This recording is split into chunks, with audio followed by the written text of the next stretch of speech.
Okay, next जो formulas आप लोग देख रहे हैं डेट एंड टाइम से जुड़े हुए हैं। जो पहला फॉर्मूला है वो है टुडे। टुडे और नाउ को हम लोग कहते हैं, ये ऐसे फॉर्मूलाज हैं जिसमें आर्गुमेंट एंटर नहीं करना पड़ता, यानी नंबर्स नहीं डालने। आप देख रहे हो बाकी सभी फॉर्मूलाज में आपको एक कंडीशन या नंबर्स इनपुट करने पड़ते हैं। टुडे फॉर्मूला का मतलब ही होता है ये आपको जैसे ही एंटर करेंगे ये आज की डेट दिखा देगा। लेकिन एक चीज और, हमेशा ये चीज पूछ ली जाती है कि एक्सेल में डेट का फॉर्मेट क्या होता है। तो हम लोग एक्सेल में डेट का फॉर्मेट जो होता है वो MMDDYY यूज करते हैं, जो कि अमेरिकन क्राइटेरिया है। हम लोग जो है क्रिश्चियन क्राइटेरिया में DDMMYY यूज करते थे, लेकिन एक्सेल में ऐसा नहीं होता। एक्सेल में पहले मंथ यूज करते हैं क्योंकि वो अमेरिकन के हिसाब से दिखाते हैं। आपको इसे चेंज करना है तो इसी के ऊपर राइट क्लिक करके फॉर्मेट कर दीजिए, और फॉर्मेट करने के बाद देखिए आपको अलग अलग डेट के पैटर्न मिल गए हैं। आपको जैसा पैटर्न पसंद आए आप उसके अकॉर्डिंगली चेंज कर लीजिए। नाउ में होता क्या है, नाउ में डेट एंड टाइम दोनों आ जाएंगे। ये नाउ और डेट टुडे में डिफरेंस है। यहां देखिए टाइम भी आ गया, मैंने अभी इस समय जब आपका एंटर किया तो 1946 हुआ है। नेक्स्ट फॉर्मूला देखिए काउंट है। आपको याद है ऊपर वाले में मैंने काउंट फॉर्मूला बताया था जिसमें कि नंबर्स गिनता है। काउंट एक ऐसा फॉर्मूला है जो कि भरे हुए सेल्स गिनेगा, यानी फिल्ड सेल गिनता है। इसमें नंबर के साथ साथ अगर आपने देखिए, अगर मैंने यहां लिखा है B26 से लेकर C27, यानी कि ये 4 सेलों में total number of filled cell कितने हैं। जाहिर है कि 1 2 3। आप बता सकते हैं अगर मैंने काउंट ए की जगह सिर्फ काउंट लिखा होता तो आंसर क्या आता। जाहिर है आंसर 2 आता, बिकॉज वो अमित को नहीं गिनता। तो ये एक डिफरेंस है काउंट और काउंट ए में।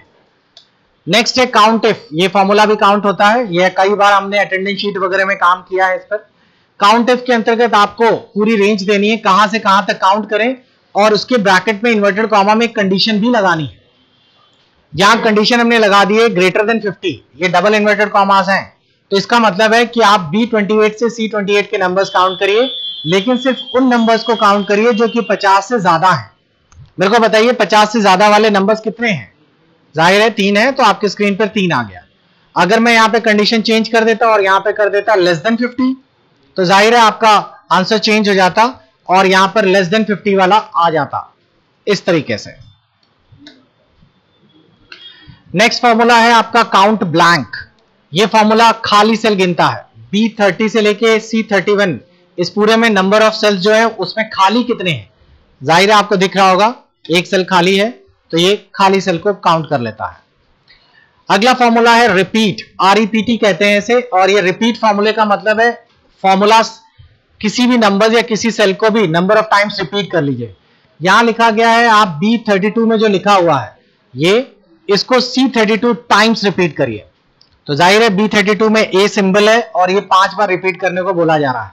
तो आप जैसे ही लिखकर एंटर करेंगे A को 5 बार रिपीट कर देगा ये। अगर आपने यहां लिख दिया 10 और एंटर किया तो 10 को 5 टाइम्स रिपीट कर देगा। आप अपना रिपीट चेंज करिए, नंबर ऑफ स्टेप्स चेंज हो जाएंगे। नेक्स्ट है आप लोगों का, और वो है कि आप लोगों को लेन करना है। ये फंक्शन कई बार पूछा गया है, CCC में भी पूछा गया है। लेन फॉर्मूला का मतलब होता है लेंथ ऑफ द स्ट्रिंग, यानी कि B33 में जो लिखा गया है शब्द, उसमें नंबर ऑफ कैरेक्टर्स कितने हैं। अब अगर आप काउंट करें तो नंबर ऑफ कैरेक्टर, जैसे मेरे नाम के पहले अल्फाबेट में 6 हैं, सरनेम में 6 हैं, लेकिन वो आंसर आपको 13 दिखा रहा है। 13 इसलिए दिखा रहा है क्योंकि बीच में एक स्पेस भी है, वो भी काउंट करेगा। नेक्स्ट है लेफ्ट। लेफ्ट फॉर्मूला भी काफी यूज में है। लेफ्ट फॉर्मूला आप लोगों का B34 जो मैंने लिखा हुआ है सेल, उसके लेफ्ट से 3 लिखा हुआ है, इट मींस कि 3 अक्षर बताएगा, और लेफ्ट से 3 अक्षर आपको समझ आ गए होंगे, COM है। जाहिर है कि मैंने अगर यहां 3 की जगह 4 लिख दिया या 5 लिख दिया तो उसके अकॉर्डिंगली चेंज हो जाएगा। लेफ्ट लेफ्ट से गिनता है और राइट राइट से शो करता है। B35,5, इट मींस कि जो आप लोगों का नंबर है B35 में, उसके राइट से 5 कौन कौन से डिजिट्स हैं वो आपको दिखा देगा। देखिए 5 से ये है। नेक्स्ट फॉर्मूला है कॉनकैटिनेट। ये फॉर्मूला आप लोगों की C प्रोग्रामिंग में भी यूज होता है, और बेसिकली ये फॉर्मूला अलग अलग सेल्स को कंबाइन करता है, ज्वाइंट करता है। मैंने यहां लिखा है कॉनकैटिनेट B36, B37, B38। ये 3 सेलों में जो अलग अलग नंबर्स लिखे हुए हैं, ये तीनों नंबर्स को मिला देगा इसी तरीके से। जैसे फॉर एग्जांपल मैंने यहां पे लिखा है 1 2 and 3, तो आप देख रहे होंगे यहां 1 2 3 आ गया। नेक्स्ट जितने आप लोग फॉर्मूलाज देखेंगे ये सारे फॉर्मूलाज ट्रिग्नोमेट्री से जुड़े हुए हैं। यहां पर हम लोगों ने यहां लिखा है 10, और यहां पे लिख दिया इक्वल टू साइन ब्रैकेट में B39, तो B39 पे जो आपका सेल है उसकी साइन वैल्यूज आ जाएगी। आपको बता दें ये साइन वैल्यूज जो है वो डिग्रीज में नहीं होती, ग्रेडियंट्स में होती है, तो इसीलिए आपको ये π/2 के डिवाइड करनी पड़ेगी। जैसे आप लोग नॉर्मली जानते हैं साइन 91 होता है, तो इसमें आप 90 लिखेंगे तो 1 नहीं आएगा। ओके, तो ये आप लोगों की सारी वैल्यूज जो है वो ग्रेडियंट्स में है, ना कि डिग्रीज में, तो हम लोगों को ग्रेडियंट से डिग्रीज कन्वर्ट करना पड़ता है। सेम उसी तरह आपको कॉस वैल्यूज दिखेगी, टैन वैल्यूज हैं, ये कांस्टेंट वैल्यूज हैं। ये साइन h जो लिखा है ये हाइपरबोलिक साइन वैल्यूज हैं, आपके हाइपरबोलिक फंक्शंस के अंतर्गत ये आती है। कॉस h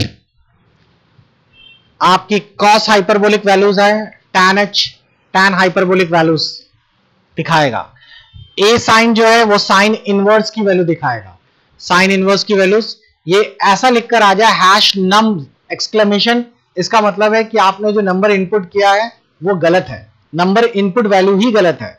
कारण ये है क्योंकि साइन इनवर्स की वैल्यू 0 से 1 के बीच में होती है और हमने 7 लिख दिया इसीलिए गड़बड़ दिखा रहा है।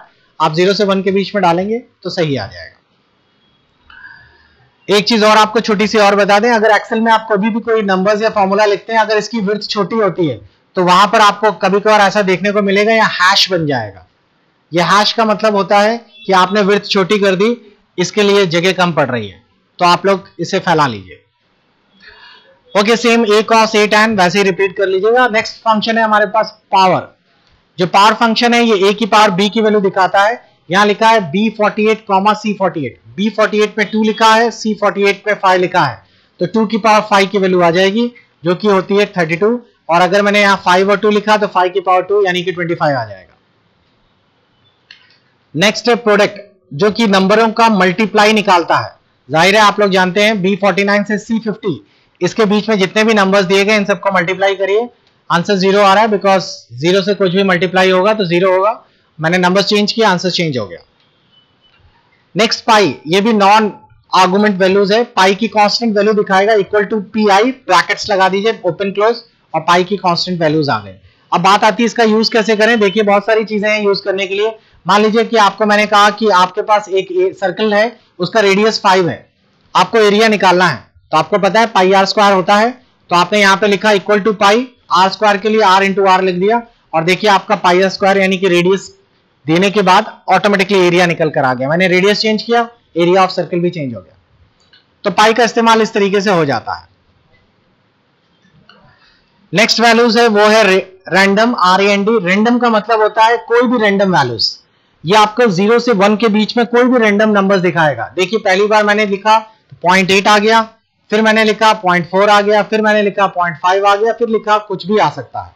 ये रैंडम फिगर्स है, इसके क्वेश्चंस हम प्रोबेबिलिटी के लिए यूज करते हैं। साइन का मतलब है आपने जो B53 में लिखा है उसमें साइन कौन सा पड़ा है। जाहिर है अगर माइनस में है तो -1 दिखाएगा, अगर पॉजिटिव वैल्यू है तो 1 दिखाएगा, अगर 0 लिखा है तो 0 दिखाएगा, यानी नेगेटिव लिखने पर आपका ऑटोमेटिकली माइनस में आ जाएगा। SQRT जिसे हम लोग वर्गमूल या स्क्वायर रूट भी कहते हैं, यहां पर B54 में जो नंबर लिखा है उसका स्क्वायर रूट वैल्यू आएगी। 144 की स्क्वायर रूट 12 होती है। जैसे आपने काउंट इफ पढ़ा था वैसे ही सम इफ भी है। सम इफ में इन नंबर्स के नंबरों को सम करेगा, लेकिन जो इस कंडीशन को सेटिस्फाई करते हैं। लिखा गया है B55 से लेके C56 के बीच के सारे नंबर्स जोड़िए, लेकिन उन्हीं नंबर को जोड़िए जो कि लेस देन 50 है। तो आपको लेस देन 50 दो नंबर दिख रहे होंगे और उनको जोड़ने के बाद आंसर 33 आ जाएगा। ये फॉर्मूला और भी अच्छा है, डेज 360। आप दो डेट्स लिखी गई हैं, जैसे यहां लिखा है B57 C57, ये जो दो डेट्स हैं इनके बीच में नंबर ऑफ डेज अपने आप निकाल लेगा। आपने पहली डेट डाली, दूसरी डेट डाली, ऑटोमेटिकली आपने डेज 360 लिखा, आपको बता देगा इन दोनों के बीच में 90 दिन है। अब बात आती है 90 दिन कैसे हो गए। आप इसको नॉर्मल डेट से मत समझिए, ये पहले वाला मंथ है, इसलिए आप कंफ्यूज हो जाएंगे कि ऐसा नहीं है। तो आप लोग इसको चेंज कर लीजिए और इसको नॉर्मल डेट्स में कन्वर्ट कर लीजिए, तो अब आपको दिखेगा कि 90 दिन क्यों है। नेक्स्ट फॉर्मूलाज आवर और मिनट्स के लिए है। आपने यहाँ पे समय लिखा, एक्सेल में समय इस तरीके से लिखा जाता है, पहले मंथ है, फिर मिनट्स है, फिर सेकंड्स है। अगर आपको पहले आवर्स है, आवर्स अलग करने हैं तो आपने लिखा इक्वल टू B58, तो B58 में जो भी आवर है यानी कि जितने घंटे हैं वो अलग कर देगा। और अगर आपने यहाँ पे मिनट्स लिख दिया तो जितने भी मिनट्स हैं वो अलग कर देगा। आप टाइम चेंज करिए और आप देखेंगे ऑटोमेटिकली चेंज हो गया। ये फॉर्मूलाज भी यूजफुल है। रेडियंस, ये आपके डिग्रीज को रेडियंस में चेंज करता है। आप लोगों ने शायद पढ़ा हो pi radian equal to 180 degree, तो अगर हमने यहां 180 लिखा है तो यहां पाई आ जाएगा। तो आप लोगों को इस तरीके से अगर आपने कोई नंबर्स लिखा है तो ऑटोमेटिकली उसकी रेडियन वैल्यूज यहां पे कन्वर्ट हो जाती है। तो ये है आपके एक्सेल के कुछ बेसिक फॉर्मूलाज जो आपको आने चाहिए। आई होप आपको फॉर्मूलाज पसंद आए होंगे। आप अपने कमेंट्स बॉक्स में जरूर कमेंट करिए। वीडियोस अच्छा लग रहा है तो लाइक जरूर करिए।